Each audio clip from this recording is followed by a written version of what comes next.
30 जून 1908 को रूस के टांगोस्का रिवर के करीब एक जोरदार धमाके ने जमीन को हिलाकर रख दिया।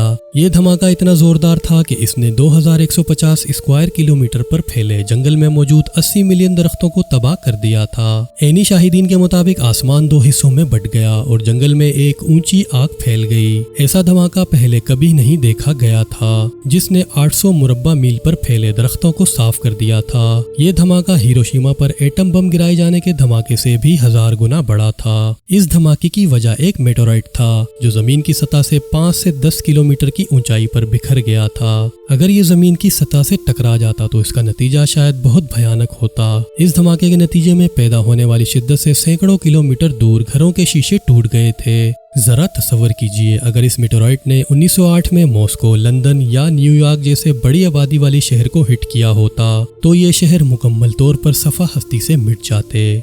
इस वीडियो में आप तारीख से मुताल्लिक 11 ऐसी बातें जानेंगे जो आपको हैरान कर देंगी, तो वीडियो को आखिर तक जरूर देखिएगा।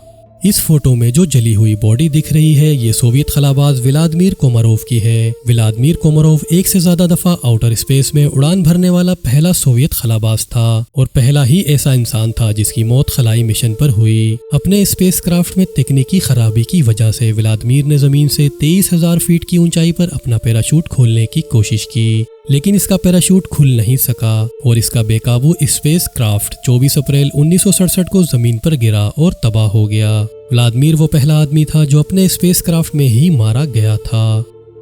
1978 में 2 बच्चे अपने घर के गार्डन में खुदाई कर रहे थे। खुदाई मजीद गहरी होने के बाद उन्हें हैरत का एक झटका लगा। उनके घर के गार्डन की जमीन में 1974 model Ferrari Dino 246 GTS car दबी हुई थी जो बिल्कुल सही हालत में थी। इस डिस्कवरी के फौरन बाद उन्होंने पुलिस को बुलवाया और इन्वेस्टिगेशन के बाद ये पता लगा कि इस कार की चोरी होने की रिपोर्ट 4 साल पहले दर्ज करवाई गई थी और इस कार के मालिक ने ही अपनी फेरारी कार चोरी करवाई थी ताकि वो कार का इंश्योरेंस क्लेम करवा सके। 132 ईस्वी में एक चीनी माहिर फल्कियात ने एक सेस्मोमीटर बनाया था। ये एक ऐसा आला था जो ज़लज़ले के दौरान जमीन की हरकत का पता लगाता। ये ज़लज़लों की पेशगोई तो नहीं कर सकता था, लेकिन ये जरूर इंडिकेट करता कि अर्थक्वेक किस सिम से आ रहे हैं। यहाँ तक कि ज़लज़ले का मरकज उस जगह से सैकड़ों मील दूर होता था। मिडल एजेस में मामूली जुर्म करने वाले को भी बहुत खौफनाक और जालिमाना सजाएं दी जाती थीं, लेकिन कुछ सजाएं ऐसी थीं जो बहुत अजीब थीं। किसी भी शख्स के जुर्म साबित होने पर इन मुजरिमों को जानवरों की शक्ल के मांस पहनाकर अवामी मकामात पर घुमाया जाता था और कुछ को अपनी पूरी जिंदगी अपने जराइम का ऐलान करने वाले बैजिस पहनकर जिंदगी गुजारनी पड़ती थी। एक बार थाई मलका सुनंदा कुमारी रत्ना कश्ती में सवार थी और ये कश्ती दरिया में उलट गई। कश्ती में मौजूद लोगों ने मलका सुनंदा कुमारी को नहीं बचाया। इसकी वजह एक ऐसा कानून था जो आम लोगों को मलका को छूने से मना करता था और इसी वजह से इन लोगों ने मलका को नहीं बचाया क्योंकि उन्हें कानून का खौफ था। आज अंग्रेजी वसी पैमाने पर बोली जाने वाली जबान है, लेकिन किसी जमाने में यह आम लोगों की जबान थी। दर हकीकत इंग्लैंड के शाही खानदान के लोग फ्रांसीसी बोलते थे और 600 साल तक फ्रांसीसी जबान इंग्लिस्तान की सरकारी जबान थी। डायनास्फीयर एक मोनोव्हील गाड़ी का डिजाइन था जिसे 1930 में टाउनटन समरसेट के डॉक्टर J.A. पूर्वीज ने पेटेंट किया था। इस वन व्हील कार का आइडिया डॉक्टर पूर्वीज ने लियोनार्डो डा विंची के एक स्केच से लिया था। ये मोटर व्हील 30 मील फी घंटा की रफ्तार से चल सकती थी, लेकिन इसे चलाना निहायत मुश्किल या शायद नामुमकिन था।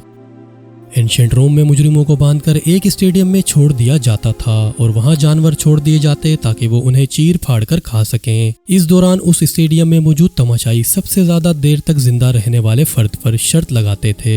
इसी तरह वेनाशियो भी कदीम रोम में तफरीह की एक मकबूल शक्ल थी जिसमें ग्लेडिएटर्स शेरों, हाथियों, मगरमच्छों और दूसरे जंगली जानवरों का शिकार करके उन्हें मार दिया करते थे। ये तस्वीर 1943 में ली गई थी। ये ओहायो स्टेट में चलने वाला एक स्टीम इंजन था। इस इंजन का बॉयलर किसी टेक्निकल खराबी की वजह से ब्लास्ट कर गया था, तब इसकी हालत ऐसी हो गई थी। इस इंजन में मौजूद 3 क्रू मेंबर्स मौके पर ही हलाक हो गए थे।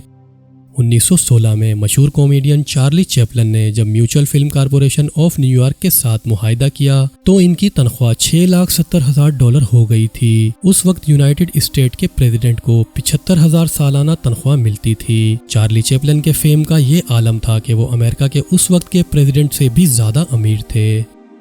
ویڈیو دیکھنے کا بے حد شکریہ. ویڈیو کو لائک اور شیئر ضرور کیجیے اور چینل کو بھی سبسکرائب کر دیجیے. اپنا بہت زیادہ خیال رکھیے گا. اللہ حافظ.